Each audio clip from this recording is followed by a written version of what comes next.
Hi, we've been waiting for news on Scott McTominay and Manuel Ugarte for a couple of days now. I know there's not been any official announcement, but can you update anything yet? It looks like you know everything. So, yeah. So Simon, I can't tell you more than you already know, and so it's not completed yet. But the deadline closes at 11 o'clock, so presumably you expect it to be completed. Yes, we expect it, but I can't confirm it by now. Can you also update what the situation is with Jadon Sancho, please? Yeah, he is playing our squad, and we are happy with them. And we need a good squad. We need depth in the squad. We have to play many games till January. So the new format of Europe. So after the break, we will play every third game. So we need absolutely options. So you expect him still to be here after this evening? As I know, yeah. Erik, what's the latest with Rasmus Højlund, and when can we expect him back in first team training? After the break, but when after the break, I think it's 3 weeks from now, and we have to see how it develops, how we can progress during the break to get match fit. But so he returned on the pitch, but it will take a while before he's up, because everyone have seen happens in the first game. So he need also co-op and build some fitness. I know you can't confirm anything, but you would have seen the scenes yesterday of Scott McTominay at Naples airport getting a very warm welcome by the fans. Was that a nice thing for you to see? Massive smile on his face, him being so welcomed so quickly? It's a little bit mixed. I'm very happy for him, and it's also for us. But it's mixed because I wouldn't prefer to lose him because he is Man United in every vein. He was so important for our team, for Manchester United. He was here for over 22 years.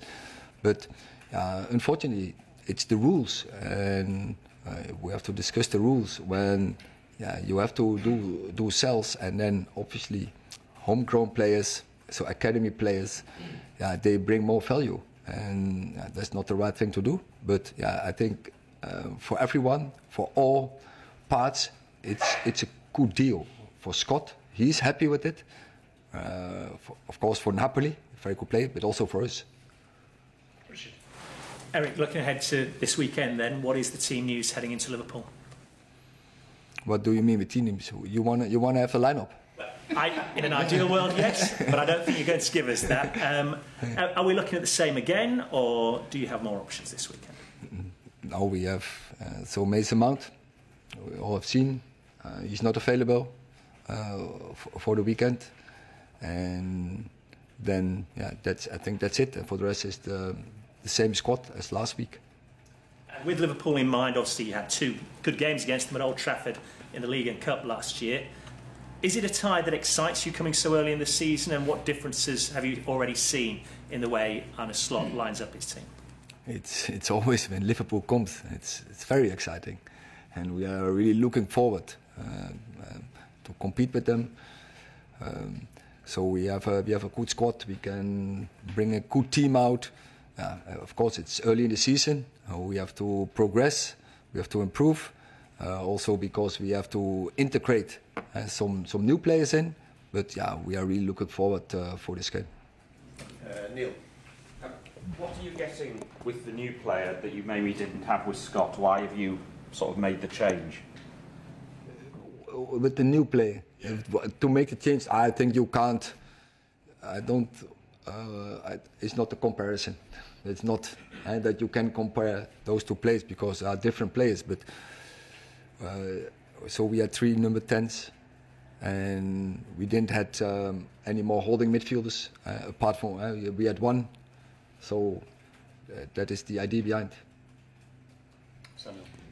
Erik, Dan Ashworth said at the UEFA draw regarding the transfer window, let's see what happens. The window's still open. We have some conversations going on. Do you think there'll be any more incomings, or do you think the next player will be the final player to come in?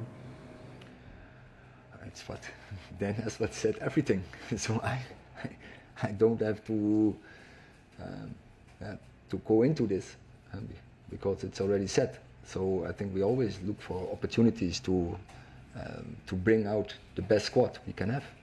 Just for this weekend, Marcus Rashford's got a very good record against Liverpool, but he had some criticism from Alan Shearer last week. You took him off just after Ahmad scored.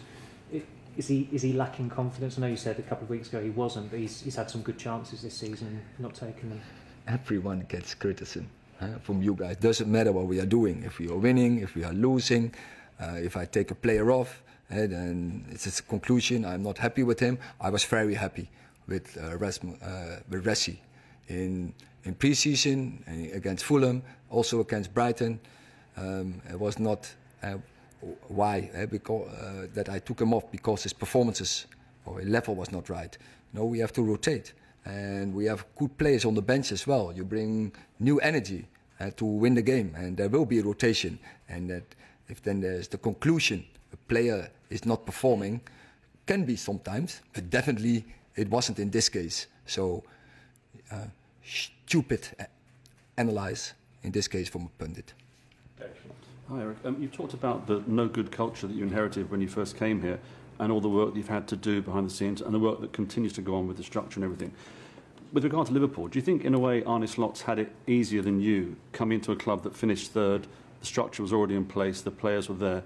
Has he had it easier than you to sort of slot in, whereas you've had to do so much more work behind the scenes to get this squad and this club back to where you want it to be?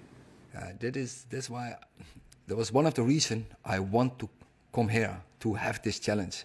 I knew on forehand this is most difficult what I could ever do in life, and to come in a club where are a lot of problems which we had to sort because I inherited a history from 6 years, no trophies, and that meant that the dressing room, the qualities were not right. So we have to build, we had to construct, we had to perform and to bring up a higher level. And we did this with transfers, but also we did it by bringing academy players into the team. And what you see now, we brought new players in, but many young players, and we are in a life cycle on the start. And we are still in this transition stage. We have young players, and now we have to make a team from it. But we have young players, we brought them in, young players, the academy players, and now we have to construct a team for the future. Arne Slot hasn't had that challenge, has he? So far, he's just inherited a great team. Yeah, but I'm not here to talk for him. But Liverpool, it's clear, they are in a different phase of the life cycle. They have a team who's mature. They have players already who are long together, playing long together, and who are very experienced. And we have much more a mix, and we have to build a new team. Last question in this section, Chris. Hi Erik, do you think, because of the job he's taking on, do you think it suits you to catch him early in the season, to try and get him early in that cycle, that gives you more of a chance to win this game? We can always win. Also last year we won when in the second part of the season. But you're facing somebody obviously that you know full well how difficult it is coming into this country, and it's probably better to face him early rather than to face him in 6 months' time.